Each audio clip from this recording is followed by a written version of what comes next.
So class 7th, in the last video we were discussing about exercise 1.2 plus and minus का बारे में बात की थी हम लोगों ने। आज हम देखने वाले हैं एक्सरसाइज 1.3 जिसमें होता है मल्टीप्लिकेशन ऑफ इंटीजर्स। इंटीजर्स का मल्टीप्लिकेशन कैसे करते हैं, ठीक है। तो चलिए स्टार्ट करते हैं मल्टीप्लिकेशन ऑफ इंटीजर। लेकिन अभी भी इस चैनल पर नए हो तो इसको सब्सक्राइब करो जिससे सारे वीडियो आपको मिलते रहें, ओके।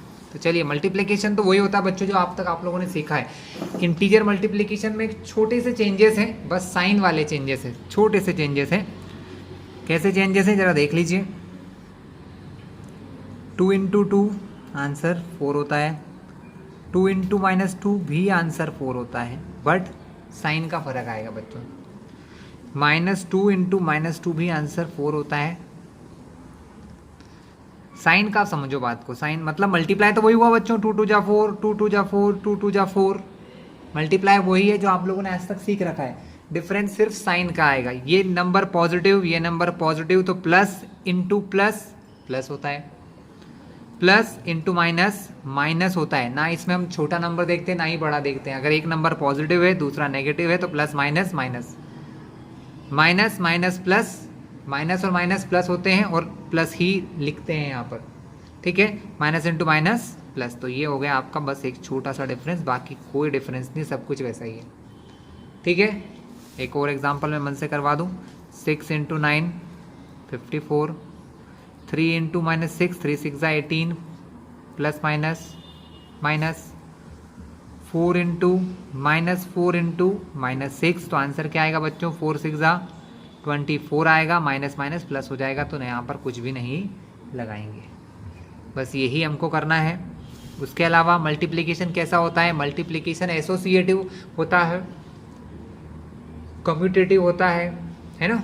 देख लेते हैं, हमको पता है 2 × -2 करो या -2 × 2 करो, दोनों का आंसर सेम ही होगा, होगा कि नहीं होगा, क्योंकि नंबर का ऑर्डर चेंज करने से, 2 या -2 को आगे पीछे लिखने से नंबर का आंसर वही रहेगा। 2 × 2 = 4, 2 × 2 = 4, plus minus minus, minus plus भी माइनस होता है, तो आंसर दोनों साइड सेम आया। इसका मतलब मल्टीप्लिकेशन कैसा होता है, मल्टीप्लिकेशन हमारा कम्यूटेटिव होता है। कैसा होता है, कम्यूटेटिव। इसको अगर फॉर्मूले वाइज लिख के दिखाऊं तो कहते हैं ना हम लोग कि A × B = B × A, ठीक है। नंबर का जब हम मल्टीप्लिकेशन करते हैं तो ऑर्डर चेंज करने से आंसर में चेंज नहीं होता है।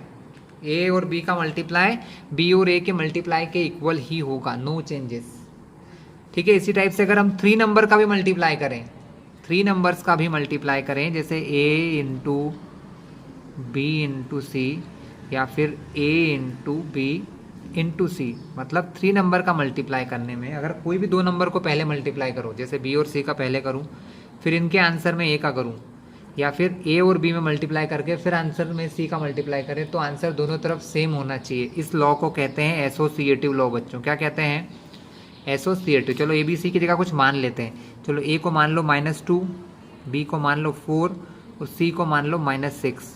तो जहाँ पर भी माइनस रहे ना बच्चों, वहाँ पर ब्रैकेट लगाते जाना। एक ही गलती आप लोग करते हो कि माइनस जहाँ है वहाँ ब्रैकेट लगा दो, बस आपका काम आसान। ए को क्या माना, -2, तो ये -2 × B को क्या माना, 4। अब मैंने यहाँ पर ब्रैकेट क्यों नहीं लगाया, क्योंकि इस नंबर के इधर कोई नंबर है क्या, नहीं है, इसलिए हमको ज़रूरत नहीं है। तो -2 × 4 इंटू करना है -6। अब देखिए, अब यहाँ ब्रैकेट लगाना बहुत ज़रूरी, क्योंकि यहाँ पर इंटू भी है माइनस भी है, तो दोनों को अलग करने के लिए ब्रैकेट लगाओ। पहले इसका मतलब क्या है कि पहले इन दोनों का multiply, 4 × 6 = 24, plus minus minus, minus है तो ब्रैकेट लगा लो, इंटू करना है -2 से, इधर 2 × 4 = 8, माइनस प्लस माइनस, इसका मल्टीप्लाई करना है -6 से। 24 का मल्टीप्लाई करना है 2 से, 24 2 जा सभी को पता है 48 होता है, माइनस माइनस प्लस, तो लगाएंगे क्या, प्लस नहीं लगाएंगे। 8 × 6 = 48, माइनस माइनस प्लस। तो कहने का मतलब सिर्फ ये बच्चों कि मल्टीप्लिकेशन कैसा होता है, एसोसिएटिव प्रॉपर्टी वाला होता है। अगर आपको 3 नंबर का मल्टीप्लाई करना है ना, आप कुछ किसी को भी किसी से पहले कर दो बाद में कर दो, आंसर आपका सेम आएगा, ठीक है। चलिए मल्टीप्लिकेशन ऑफ इंटीजर वाला जो पार्ट था यहाँ से हमने स्टार्ट किया था। एक तरीके से इस प्रकार भी सिखाया जाता है, मैं आपको भी करवाऊंगा एक्सरसाइज जब होगी। बुक में भी ये रूल्स सब दिए हैं बच्चों, ध्यान रखना है ना, बुक्स में सारे रूल दे रखे हैं आपको। चलिए आगे चलें। क्लोजर होता है, मल्टीप्लिकेशन क्लोजर होता है, मतलब दो इंटीजर का मल्टीप्लाई करोगे तो आंसर में एक इंटीजर आएगा, ये कंफर्म है। दो इंटीजर का मल्टीप्लाई करने से आंसर में एक इंटीजर ही आता है, मतलब इंटीजर कैसा होता है, इंटीजर क्लोजर प्रॉपर्टी वाला होता है। कैसा प्रॉपर्टी वाला होता है बच्चों, क्लोजर प्रॉपर्टी वाला होता है। अभी मैंने समझाया था। कम्यूटेटिव भी होता है इंटीजर, सॉरी मल्टीप्लिकेशन जो है इंटीजर्स का मल्टीप्लाई कैसा होता है, कम्यूटेटिव होता है। ए और बी का मल्टीप्लाई बी और ए के मल्टीप्लाई के इक्वल होता है, ये लिखा है बुक में भी। ए इंटू बी जो है वो बी इंटू ए के बराबर होता है। अब एक इंपॉर्टेंट प्रॉपर्टी समझ लो, वैसे तो आप लोग जानते हो, मल्टीप्लिकेशन बाय जीरो। किसी भी नंबर का जीरो से मल्टीप्लाई करते हैं तो आंसर हो जाता है जीरो, भले ही वो कितना भी बड़ा नंबर क्यों ना हो, लेकिन अगर उसका मल्टीप्लिकेशन जीरो से होता है तो वो जीरो हो जाएगा बच्चों।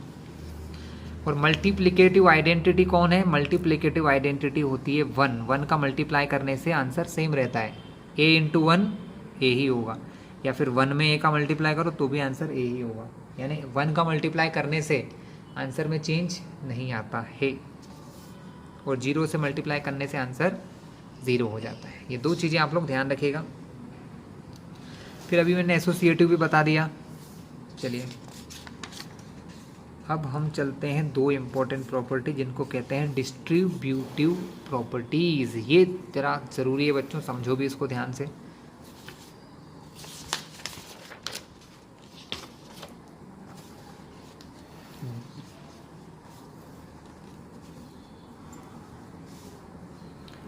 Two into four plus six, वैसे तो डायरेक्ट काम है, पहले 4 + 6 को प्लस करो, 2 से मल्टीप्लाई कर दो। लेकिन इसको ओपन करने का एक और तरीका होता है, इसको सॉल्व करने का एक और तरीका होता है बच्चों, कि जब भी किसी ब्रैकेट के बाहर क्या लगा हो, मल्टीप्लिकेशन लगा हो, क्या लगा हो, मल्टीप्लिकेशन लगा हो, तो उसको इस तरीके से भी लिखा जा सकता है कि 2 का मल्टीप्लाई करो पहले 4 से, 2 × 4 प्लस, और 2 का मल्टीप्लाई, देखिए ब्रैकेट के बाहर बच्चों जो भी होता है ना वही काम होता है। ब्रैकेट के बाहर यहाँ मल्टीप्लाई है तो इस मल्टीप्लाई 2 का मल्टीप्लाई 4 से होगा, लिख दिया आपने, बीच में क्या है प्लस प्लस, अब 2 का मल्टीप्लाई 6 से भी होगा। इसे कहते हैं डिस्ट्रीब्यूटिव प्रॉपर्टी। अगर यहाँ बीच में माइनस होता तो हम वो भी कर लेते। 2 × 4 माइनस फॉर्मूले का 2 × 6, ठीक है, इसको कहते हैं डिस्ट्रीब्यूटिव प्रॉपर्टी। डिस्ट्रीब्यूट कर दिया, बांट दिया, इसलिए इसको क्या कहते हैं, डिस्ट्रीब्यूटिव प्रॉपर्टी कहते हैं बच्चों। चलिए अब हम एक्सरसाइज चालू कर सकते हैं।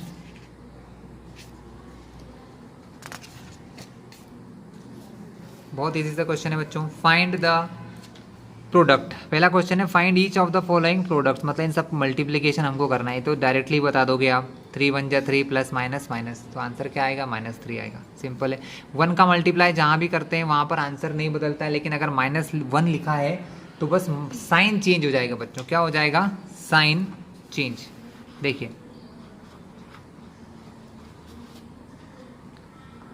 पहला क्वेश्चन है 3 × -1, देखिए है तो वो 1, माइनस लगा है भले ही, तो 1 का मल्टीप्लाई करने से कभी आंसर बदलता है नहीं। 3 × 1 = 3 प्लस माइनस माइनस, तो आंसर आपका क्या होगा, -3 होगा।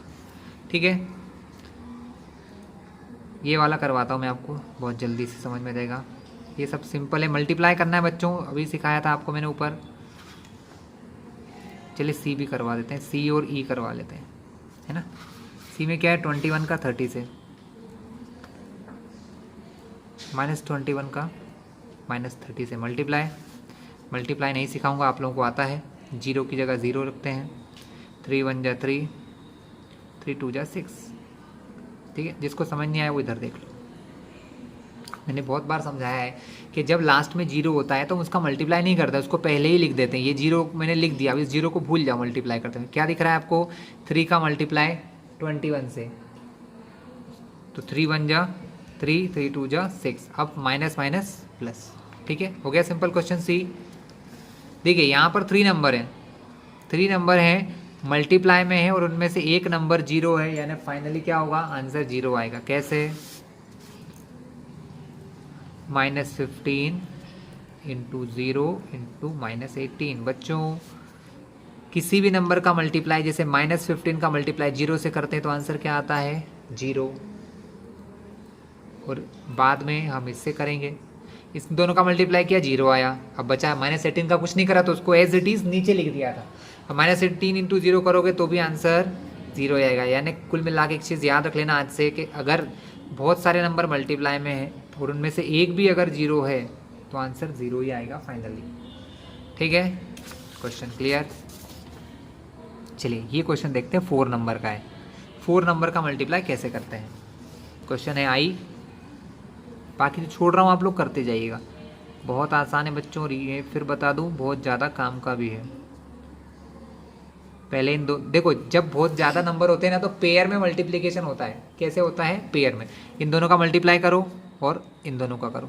2 1 जा 2, माइनस माइनस प्लस, लगाते हैं प्लस, नहीं लगाते तो इसको 2 लिख दिया। इन दोनों का आंसर 2 हो गया। यहाँ क्या लगाया, मल्टीप्लाई, यहाँ लगाओ। 3 4 जा 12, अब इन दोनों का मल्टीप्लाई करो और आंसर नीचे लिखो।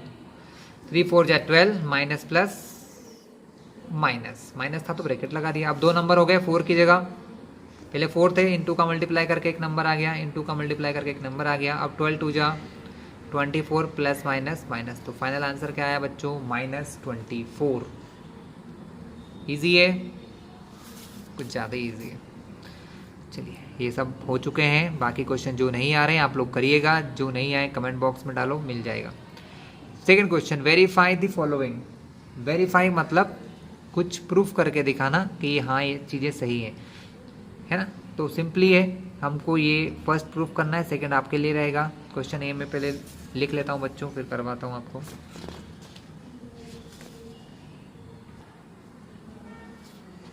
सो क्लास ये क्वेश्चन मैंने यहाँ पे नोट डाउन कर लिया है, तो हम देखते हैं इसका सॉल्यूशन कैसे होगा। देखिए वेरीफाई करने का मतलब होता है बच्चों, यहाँ बीच में लगा है इज इक्वल टू, इसके इस तरफ कुछ नंबर लिखें, इसके इस तरफ कुछ नंबर है, हमको इसको पूरा सॉल्व करना है। और इज इक्वल टू के इस तरफ लेफ्ट साइड यानी LHS और इक्वल टू के राइट साइड मतलब RHS, दोनों तरफ का आंसर अगर बराबर आ गया तो हमारा वेरीफाई हो जाएगा। ठीक है, तो देखिए बच्चों, एक बोर्डमॉस रूल आप लोगों को पढ़ाया जाता है छोटी क्लास में। बोर्डमॉस रूल क्या होता है कि पहले ब्रैकेट के अंदर जो काम है वो करो।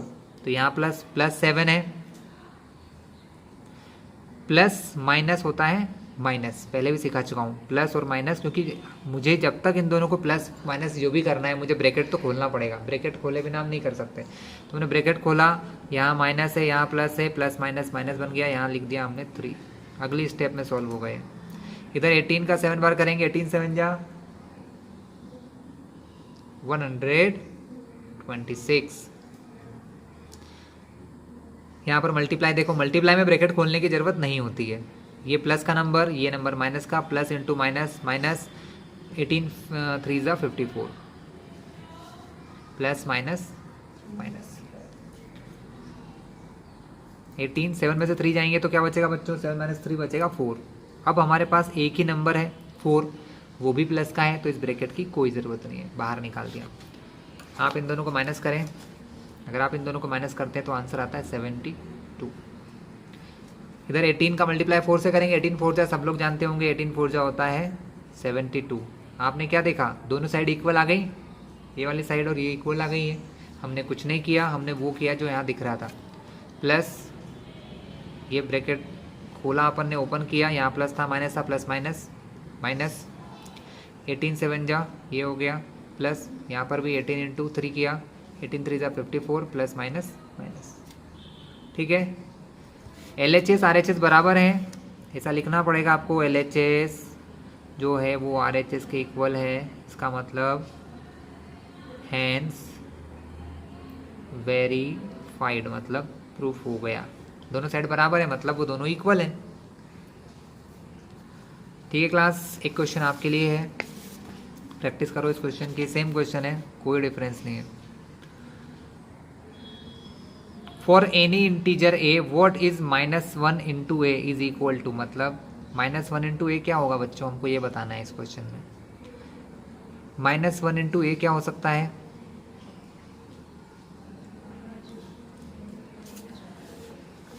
तो बच्चों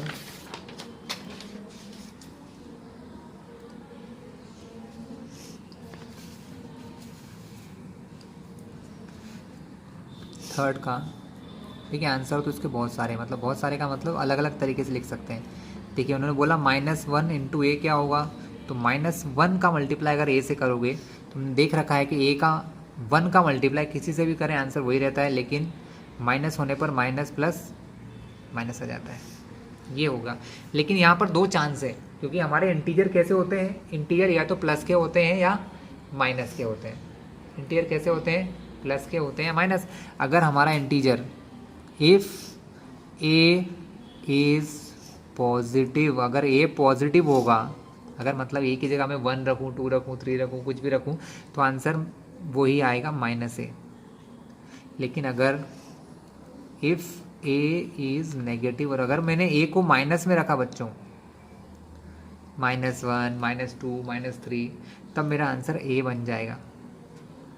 कैसे, अगर हम a को यहाँ पर रख दें -1, क्या रखेंगे -1, तो a की जगह रख दिया -1, तो यहाँ पर देखो -1 ये है, एक और a की जगह मैंने -1 रख दिया, 1 1 जा 1, माइनस माइनस प्लस, तो देखिए माइनस साइन हट गया कि नहीं हटा, माइनस का साइन यहाँ से हट चुका है।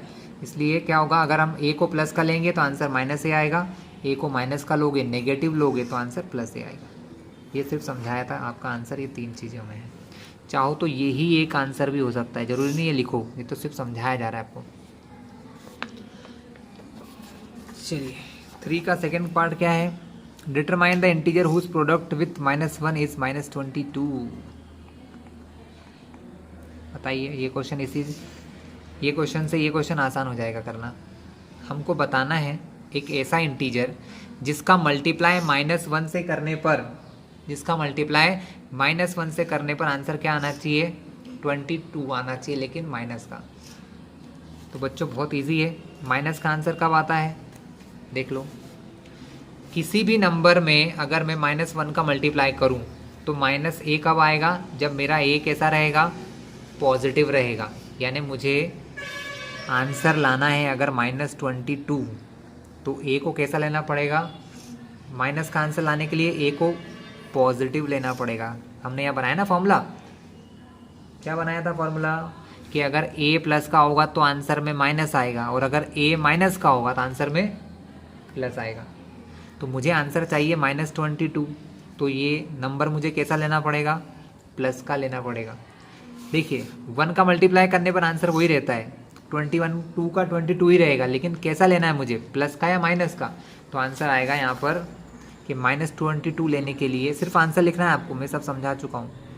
+22 का मल्टीप्लाई करोगे, किसका करोगे, +22 का करोगे -1 से, तो 22 1 जा 22, माइनस प्लस माइनस, तो आंसर क्या आएगा आपका 22। -22 आंसर लाने के लिए आपको किसका मल्टीप्लाई करना पड़ेगा, आपको मल्टीप्लाई करना पड़ेगा प्लस के 22 का। इसी टाइप से बी क्वेश्चन है 37। अब आंसर आप खुद ही समझ गए होंगे कि अगर प्लस का 37 लाना है तो प्लस का आंसर कब आएगा, जब मैं नंबर कैसा लूँगा, माइनस का। यानी मुझे आंसर में -37 लेना पड़ेगा। क्या लेना पड़ेगा, -37 लूँगा, तो -1 से जब मल्टीप्लाई करूँगा उसका, -37 का -1 से मल्टीप्लाई करेंगे तो 37 1 जा 37, और माइनस माइनस आंसर क्या आ जाएगा आपका, +37 आ जाएगा। और 0 लेने के लिए तो नंबर 0 ही चाहिए। अगर आंसर में 0 लाना है तो 0 ही लेना पड़ेगा, क्योंकि 0 का मल्टीप्लाई करेंगे तभी आंसर 0 आता है। आई थिंक ये क्वेश्चन आपको समझ आ गया होगा।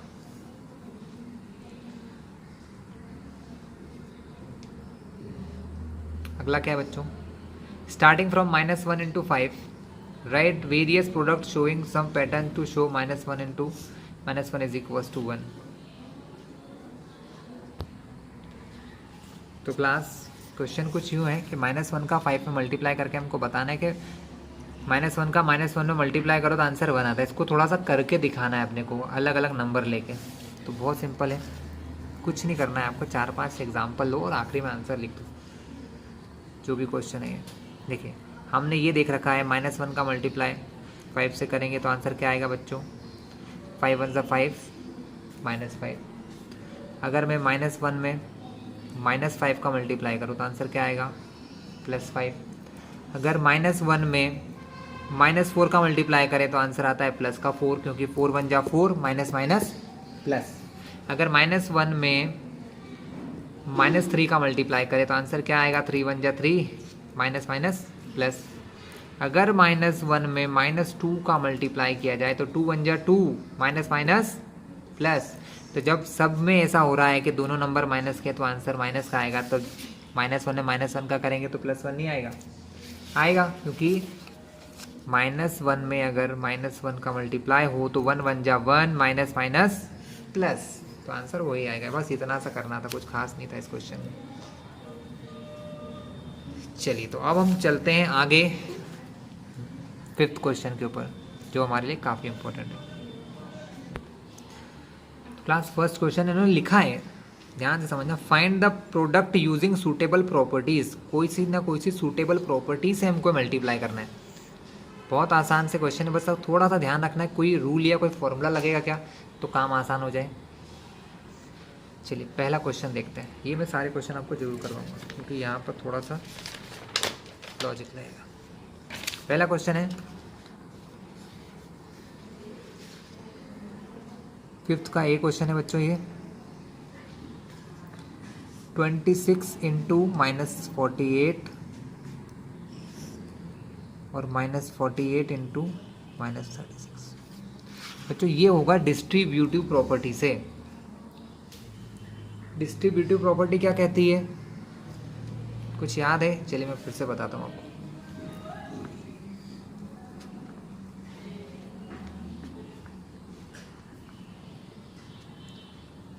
ये होती थी डिस्ट्रीब्यूटिव प्रॉपर्टी, अगर आपको याद हो कि अगर किसी एक नंबर का मल्टीप्लाई हो रहा है और ब्रैकेट के अंदर प्लस या माइनस में नंबर है, तो ए का मल्टीप्लाई बी से प्लस ए का मल्टीप्लाई सी से।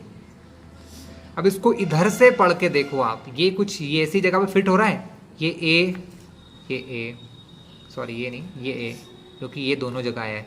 ये ए यहाँ पर भी है, यहाँ पर भी है, इनटू में बी यहाँ पर भी है। फिर इधर आओ, प्लस प्लस, यहाँ पर ए है, हाँ है 48, सेम नंबर है इधर भी और इधर भी, इनटू में ये तीसरा नंबर सी। कहने का मतलब ये है बच्चों कि ये पूरी एक टर्म है और प्लस के बाद ये पूरी एक टर्म है। अगर कोई चीज़ या कोई नंबर ऐसा है जो दोनों जगहों पर आ रहा है, जैसे कि 48 यहाँ पर भी है और 48 यहाँ पर भी है, तो ये दोनों जगहों पर आ रहा है, तो हम इस नंबर को दोनों जगह से हटा दें तो उसको मैथ्स में कहते हैं कॉमन लेना। क्या कहते हैं बच्चों, इसको मैथ्स में कहा जाता है कॉमन लेना। जैसे यहाँ पर क्या हुआ, मैंने इन दोनों जगह से ए हटा दिया, देखो ए हटा दिया तो ए कहाँ आ गया, बाहर आ गया। ए और बी के बीच में क्या था, इनटू। ए और सी के बीच में क्या था, इनटू। जब दोनों जगह इनटू लगा था तो यहाँ पर भी हमने क्या लगाया, इनटू। अब जो बचा है वो देखो, यहाँ से क्या बचा, बी, तो ये लिख दिया बी। बीच में क्या है, प्लस, तो यहाँ लगा दिया प्लस। इधर से क्या बचा, सी, तो यहाँ लिख दिया हमने सी। ठीक है, तो ये काम किया हम लोगों ने। इसको कहते हैं डिस्ट्रीब्यूटिव प्रॉपर्टी का अपोजिट करना। हमने यहाँ डिस्ट्रीब्यूट किया था, यहाँ डिस्ट्रीब्यूट किए को सिंपल कर दिया। कुछ नहीं करूँगा मैं, मुझे दिख रहा है यहाँ पर भी -48 है, यहाँ पर भी -48 है, दोनों में से माइनस का 48 कॉमन लिया जाएगा। तो -48 हमने लिया कॉमन, दोनों के बीच में यहाँ भी इनटू है, यहाँ पर भी इनटू है, तो यहाँ भी लगेगा इनटू, फिर लगेगा ब्रैकेट, बड़ा ब्रैकेट लगा दो। यहाँ से 48 के जाने पर क्या बचेगा बच्चों, 26, तो हमने लगाया यहाँ पर 26 क्या है, प्लस, यहाँ से ये चला गया तो क्या बचेगा, माइनस का 36।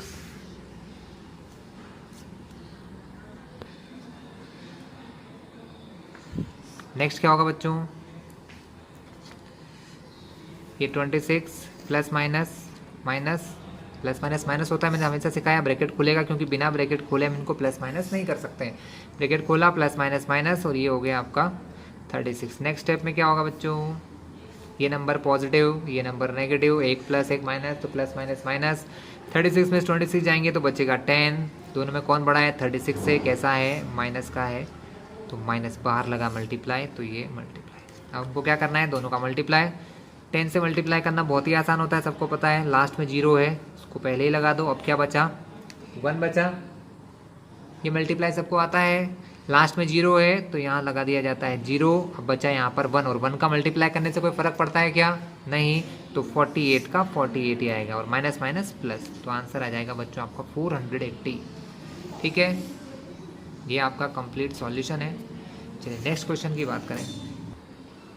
नेक्स्ट क्वेश्चन है बच्चों हमारा 8 × 53 × 125। 8 × 53 × -125। बी ही है कि और कुछ, हाँ बी है। ठीक है, ठीक है बच्चों, मल्टीप्लाई आसान कब हो जाता है, जब लास्ट में 0 आ जाए। ठीक है, वो लास्ट में 0 किस किस के टेबल में जल्दी आता है, जिसके टेबल में 5 हो। मतलब अगर मैं यहाँ बोलूँ कि अगर मैं इस 125 का मल्टीप्लाई अगर 8 से करूँगा ना, तो लास्ट में 0 डेफिनेटली आएगा, क्योंकि 8 का मल्टीप्लाई जब 5 से करोगे तो 8 5 ज़ा 40, तो लास्ट में 0 आना तय है। तो हमको यहाँ पर ज़्यादा बेनिफिट किस मल्टीप्लाई में होगा, कि अगर हम इन दोनों का मल्टीप्लाई पहले करें, क्योंकि मल्टीप्लाई का रूल मैं पहले भी समझा चुका हूँ। मल्टीप्लाई कैसा होता है, एसोसिएटिव होता है। मल्टीप्लाई में आप इन दोनों का करो चाहे इनका करो, कोई फ़र्क नहीं पड़ेगा। तो हम पहले क्या करेंगे, इन दोनों का मल्टीप्लाई करेंगे। सिर्फ क्यों बता रहा हूँ, क्योंकि लास्ट में 0 आ जाएगा, और जब लास्ट में 0 आ जाता है तो मल्टीप्लाई करना ईजी होता है। तो हम पहले क्या करते हैं, 125 में 8 का मल्टीप्लाई करके देखते हैं क्या आंसर आता है। 8 5 ज़ा 40 का 0, कैरी ओवर 4। 8 2 ज़ा 16 में 4 जोड़ोगे तो 20 का भी 0, कैरी ओवर 2। 8 1 ज़ा 8 और 2 10। देखिए कितना ईजी हो गया, लास्ट में 3 0 आ गए और यहाँ पर आ गया 1, तो मल्टीप्लाई फिनिश। तो आसान काम हो गया आपका। तो इन दोनों का मल्टीप्लाई करके आंसर आया आपका 1000। ये नंबर प्लस का था, ये नंबर माइनस का था। Plus into minus, minus minus है तो क्या लगाओगे, ब्रैकेट इंटू। आपने इन दोनों का तो कर दिया, इसका किया क्या नहीं, तो इसको एज इट इज़ नीचे लिखना है। अब क्या होगा, मल्टीप्लाई करना है आपको। मल्टीप्लाई जब लास्ट में मैंने क्या समझाया, 0 है तो उनको मल्टीप्लाई नहीं करते हैं, लास्ट के 0 को एज इट इज़ लिखते हैं। 1 2 3 0, तो 1 2 3 0 को एज इट इज़ आपने लिख दिया। अब क्या बचा यहाँ से बताओ, 1 बचा, और 1 का मल्टीप्लाई कभी करते हैं क्या, नहीं करते हैं। 1 का मल्टीप्लाई 53 से करेंगे तो आंसर 53 ही आएगा। तो ये हो गया मल्टीप्लाई, प्लस माइनस माइनस। तो इस तरीके से मल्टीप्लिकेशन इजी हो जाता है अगर हम सही नंबर का मल्टीप्लाई करना। अगर हम इन दोनों का मल्टीप्लाई करके फिर इसका मल्टीप्लाई करते हैं बच्चों, बहुत टाइम लगता। ठीक है, इसलिए इसको कहते हैं सूटेबल अरेंजमेंट। उन्होंने बोला ना सूटेबल प्रॉपर्टी है लेके, तो ठीक है। चलिए अब ये क्वेश्चन आपको होमवर्क दिया जाता है, इसमें भी वही कुछ लॉजिक लगेगा, देखना आप, समझाया जाएगा आपको। 41 × 102, ये मैं समझाता हूँ आपको। D question 41 × 102 question D. यहाँ पर डिस्ट्रीब्यूटिव प्रॉपर्टी का थोड़ा यूज होगा। -41 × 102। हमने क्या देखा था कि लास्ट में अगर 0 है तो मल्टीप्लाई करना आसान है। तो क्या हम 102 को लिख सकते हैं 100 + 2 लिख सकते हैं ना, क्योंकि 100 में 2 प्लस करोगे 102 ही आ जाएगा। बाहर क्या मल्टीप्लाई हो रहा है 41।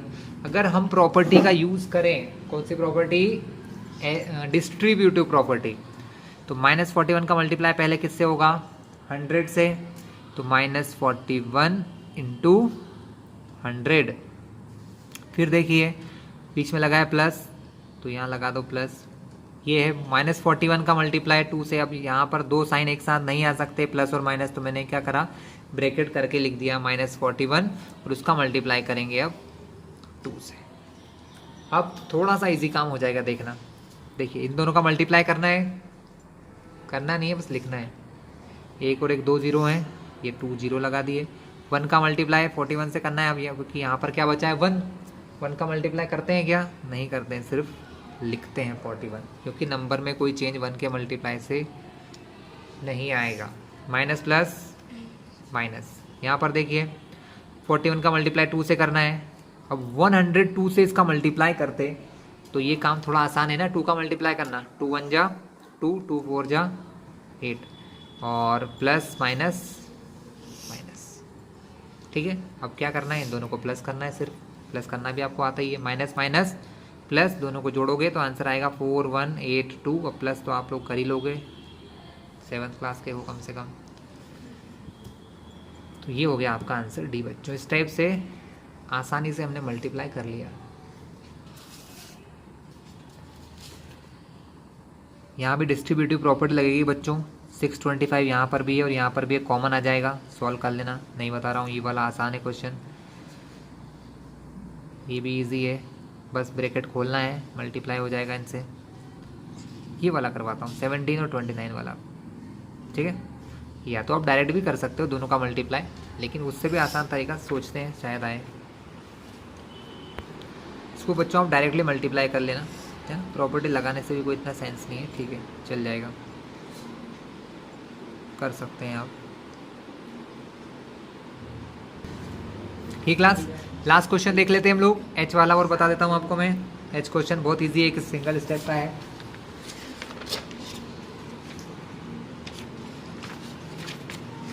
-57 -19 + 57, ओके। तो बच्चों -57 इंटू -19 और प्लस का 57। चलिए हम यहाँ से कुछ ना कुछ कॉमन निकाल सकते हैं, क्या ले सकते हैं, कुछ ना कुछ कॉमन ले सकते हैं। क्या कॉमन है, 57 दिख रहा है मुझे। देखिए एक चीज़ यहाँ कभी कभी आप थोड़ा सा लॉजिक लगा सकते हो। देखो आपको दिख रहा है यहाँ पर कि माइनस और माइनस का मैं मल्टीप्लाई करूँगा ना तो आंसर मेरा प्लस में ही आएगा। माइनस और माइनस का मल्टीप्लाई करेंगे तो आंसर कैसा आएगा। तो मैं क्या करता हूँ, इन दोनों में से 57 कॉमन लेते हैं। क्या करते हैं, 57 कॉमन लेते हैं और इधर लिख देंगे प्लस का 19 और यहाँ लिखेंगे प्लस का 1। कैसे हुआ समझो बात को। मैंने यहाँ पर 57 देखा और प्लस के बाद इस पूरी स्टेप में भी 57 देखा, तो 57 हमने इन दोनों से कॉमन ले लिया। जो कॉमन आता है तो बाहर 57, फिर मल्टीप्लाई, फिर लगता है ब्रैकेट, इधर क्या बचेगा, इधर बचेगा 19। दोनों माइनस कहाँ गए, क्योंकि हमको पता है माइनस में माइनस का मल्टीप्लाई करोगे तो प्लस ही आंसर आएगा। क्या आएगा, प्लस ही आंसर आएगा। तो फिर डायरेक्ट हमने प्लस लिख दिया, 57 तो बाहर चला गया, ठीक है।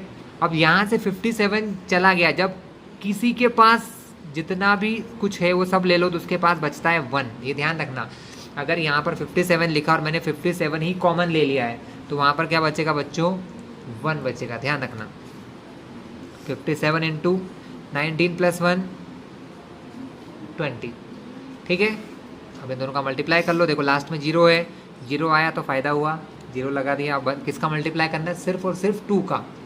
2 7 जब 14 का 4, कैरी ओवर 1, 2 5 जा 10 और 1 11। ये आ गया आपका आंसर 1140। क्लियर है।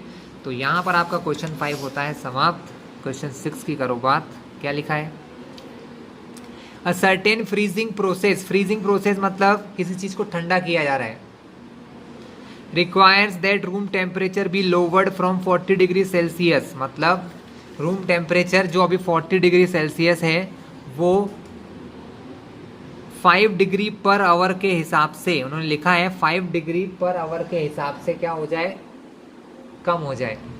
40 डिग्री टेम्परेचर है अभी और हमको क्या करना है, फ्रीज करना है। फ्रीजिंग क्या होती है बच्चों, फ्रीजिंग होती है लगभग 0 डिग्री या उससे नीचे, है ना। 0 डिग्री पर बर्फ जम जाती है और उससे नीचे बर्फ ही रहता है, आइस रहता है ना।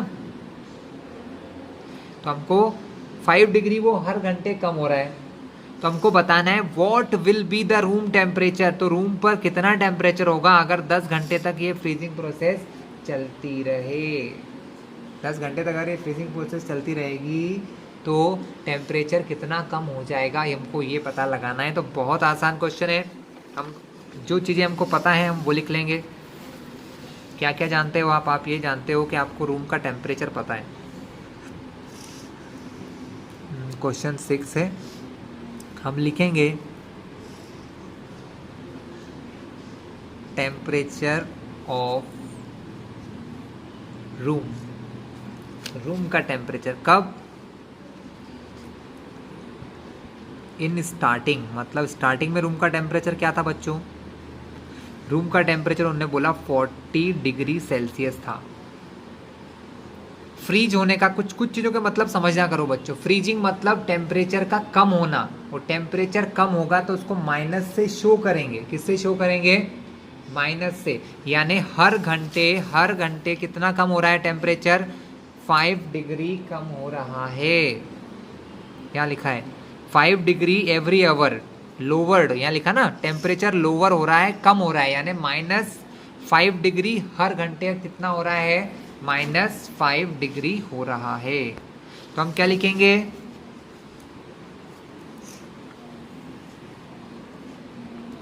Temperature lowered at the rate of -5 degree Celsius per hour. हर घंटे कितना कम हो रहा है? -5। कितना कम हो रहा है? -5, क्योंकि लोअर हो रहा है ना, लोअर यानी कम होना। ठीक है, उसने क्या पूछा है आपसे कि अभी अगर 40 है तो 10 घंटे के बाद कितना हो जाएगा? तो हम कुछ नहीं करेंगे, हम लिखेंगे +10 × -5। ठीक है, देखिए टेम्परेचर कम हो या ज़्यादा हो, हमने तो यहाँ प्लस लिख दिया है ना। अगर माइनस लगा है तो अपने आप ही माइनस हो जाएगा, है ना। प्लस होता तो बढ़ जाता। हमने इसीलिए यहाँ पर इंटीजर का यूज़ किया है कि हमने 40 लिखा प्लस, यानी अब घटे चाहे बढ़े, हमने तो प्लस लगा दिया है। अब 10 घंटे के बाद कितना होगा?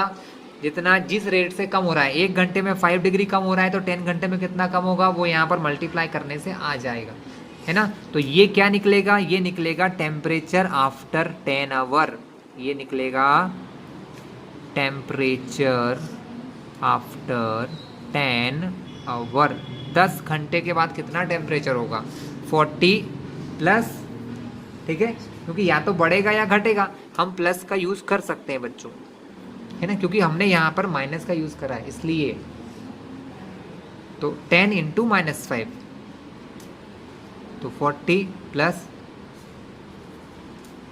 40, 10 5 50 प्लस माइनस ऐसे, इसलिए मैंने यहाँ प्लस लगाया क्योंकि यहाँ ऑलरेडी माइनस लगा दिया है तो वो माइनस ही हो जाएगा। ठीक है, तो फाइनल आंसर क्या आएगा हमारा? प्लस माइनस माइनस 50 में से 40 जाएंगे तो बचेगा 10 डिग्री, बड़ा ये है तो माइनस का।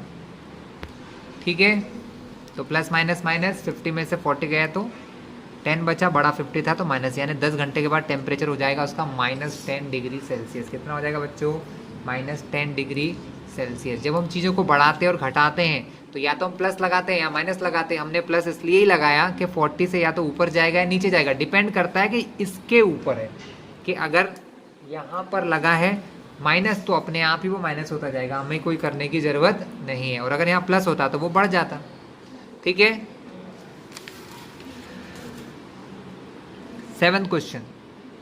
इन class test containing 10 question 5 marks are awarded for every correct, मतलब 10 क्वेश्चन है टेस्ट के अंदर, टोटल 10 क्वेश्चन है, 5 मार्क्स मिलते हैं फॉर करेक्ट आंसर और -2 मार्क्स दिए जाते हैं गलत आंसर के लिए, रॉन्ग आंसर के लिए। ठीक है, और 0 नंबर अगर उसने अटेंड नहीं किया, 0 फॉर नॉट अटेम्प्ट। अब मोहन नाम का एक बच्चा है, उसने 4 करेक्ट आंसर किए और 6 इनकरेक्ट आंसर किए, तो उसका स्कोर कितना होगा हमें ये निकालना है। ये भी कुछ इसी टाइप का क्वेश्चन है बच्चों। तो चलिए मोहन का भविष्य अपन देखते हैं क्या हुआ, है ना। उसने 4 करेक्ट आंसर दिए, 1 करेक्ट आंसर पे कितना नंबर मिलेगा उसको? 5, और उसने 6 इनकरेक्ट कर दिए, यानी उसके एक क्वेश्चन पर 2 मार्क्स माइनस होने का मतलब कम हो जाएंगे। -2 का मतलब कम होंगे, +2 का +5 का मतलब मार्क्स बढ़ते जाएंगे। तो हमको निकालना है कि उसको कितने टोटल मार्क्स मिले। तो बहुत इजी क्वेश्चन है बच्चों। हम सबसे पहले लिखते हैं कि मिलने और ना मिलने का रेट क्या है। It is a question number 7, और क्वेश्चन 7 में हमको दिया है marks for correct answer, correct answer के कितने नंबर हैं? 5 एंड मार्क्स 4, यहाँ 4 लिख लेना, गलती से ऑफ हो गया, 4 इनकरेक्ट आंसर, और इनकरेक्ट आंसर के लिए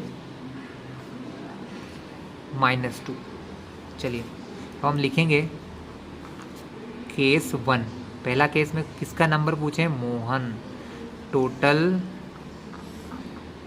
मार्क्स ऑफ मोहन, मोहन को कितने मार्क्स मिले?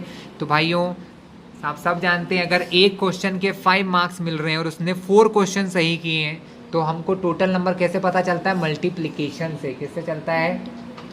तो 5 × 4 करके। कैसे? 5 × 4 से मुझे पता चल जाएगा उसको कितने नंबर मिले। एक क्वेश्चन के 5 तो 2 क्वेश्चन के 5 + 5 10, तो 4 क्वेश्चन सही किए तो उसको कितने नंबर मिलेंगे? 5 × 4 मिलेंगे, ये उसको मिलने वाले हैं। फिर यहाँ क्या करो? प्लस। अब मिले ना मिले पर प्लस तो कर दो, ठीक है। अगर यहाँ -2 अपने आप है, हो जाएगा क्लियर। अब उसने 6 क्वेश्चन गलत किए, तो कितने क्वेश्चन गलत किए? 6 क्वेश्चन। एक के लिए कितना मार्क्स है? एक के लिए है -2 मार्क्स। बस इससे आपका आंसर आ जाएगा, टोटल क्वेश्चन के मार्क्स पता चल जाएंगे मल्टीप्लाई करके। 5 4 = 20 प्लस माइनस माइनस, इन दोनों का मल्टीप्लाई करेंगे तो प्लस और माइनस माइनस होगा। 6 2 = 12, 6 2 = 12 प्लस माइनस माइनस। अब यहाँ क्या दिख रहा है? 20 + 12 - तो 12 में से 20 जाएंगे तो उसे सिर्फ और सिर्फ 8 मार्क्स मिलेंगे। अगर वो एक गलत नहीं करता तो उसे 20 मिल जाते, लेकिन गलत करने से उसके मार्क्स कम भी हो गए। इसको कहते हैं माइनस मार्किंग, जो बहुत बड़ी बड़ी एग्जाम्स होती है बच्चों उनमें होती है, जैसे कि नीट की एग्ज़ाम, IIT की एग्ज़ाम, ऐसा होता है। चलिए फ्यूचर की बातें। अब आपको ये 2 होमवर्क में मिलेंगे, सेम तरीके से करना है आपको, ठीक है, कोई दिक्कत नहीं है। क्वेश्चन 8 की तरफ चलो। A cement company earn a profit of 8 rupees per bag. एक बैग पर एक कंपनी को 8 रुपीज़ मिलते हैं। एक बैग पर कितने मिलते हैं? 8 rupees of white cement sold and a loss of 5 rupees per bag of a grey cement sold. मतलब वाइट सीमेंट बेचने पर उसे एक बैग पर 8 रुपये मिलते हैं, 8 रुपीज़, और ग्रे कलर की जो सीमेंट होती है उस पर उसको लॉस होता है 5 रुपीज़ का। तो देखिए आपके सामने प्रॉफिट है तो प्लस, लॉस है तो उसको कहेंगे माइनस। तो इसको क्या लिखेंगे कि -5, क्या कहेंगे? इसको क्या कहेंगे? +8। अब कंपनी क्या करती है? The company sells 3000 bag of white cement. White cement के कितने बैग बेचती है? 3000, और 5000 बैग उसने बेचे हैं ग्रे सीमेंट के, ठीक है। तो उसका प्रॉफिट या लॉस कितना होगा, हमें ये पता लगाना है। तो बहुत इजी क्वेश्चन है बच्चों, आई थिंक आप लोग कर सकते हैं। जैसा ये क्वेश्चन किया उसी टाइप का, बट फिर भी हम कर लेते हैं। इसके भी कुछ हिस्से हैं क्या? यस, पहला हिस्सा मैं करूँगा, सेकंड आप करोगे।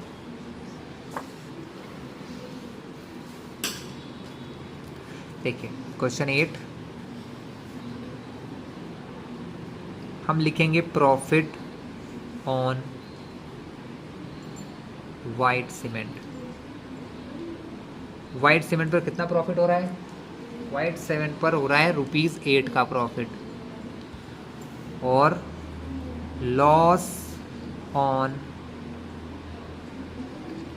Grey cement. ग्रे सीमेंट पर कितना होगा बच्चों? -5 का, है ना, -5 का, ठीक है। आगे तो टोटल प्रॉफिट और लॉस। देखो प्रॉफिट हो या लॉस हो हमको नहीं पता है, सीधी सी बात है। हम जो क्वेश्चन करेंगे अगर आंसर प्लस में आएगा तो प्रॉफिट, माइनस में आएगा तो लॉस। टोटल प्रॉफिट होगा या लॉस होगा कैसे पता चलेगा? बहुत आसान है। कितने बैग बेचे उसने वाइट कलर के 3000 बैग बेचे, तो एक बैग पर 8 रुपीज़ मिलते हैं, तो 3000 बैग पर कितने मिलेंगे बच्चों? 3000 × 8 रुपीज़ मिलेंगे, ठीक है। अगर उसे प्लस लिख दो, अगर उसको एक बैग पर 5 रुपीज़ का लॉस होता है तो 5000 बैग पर कितना होगा? चेक कर लेते हैं। तो 5000 एक बैग पर कितना लॉस हो रहा है? -5, तो इंटू में कर देंगे -5 बच्चों। बहुत इजी सा क्वेश्चन हो गया। आप इन दोनों का मल्टीप्लाई 1 2 3 0 है लास्ट में, तो 30 8 3 24 प्लस माइनस। अब 5000 में इसका मल्टीप्लाई करना तो पहले तो 3 0 लगा लो।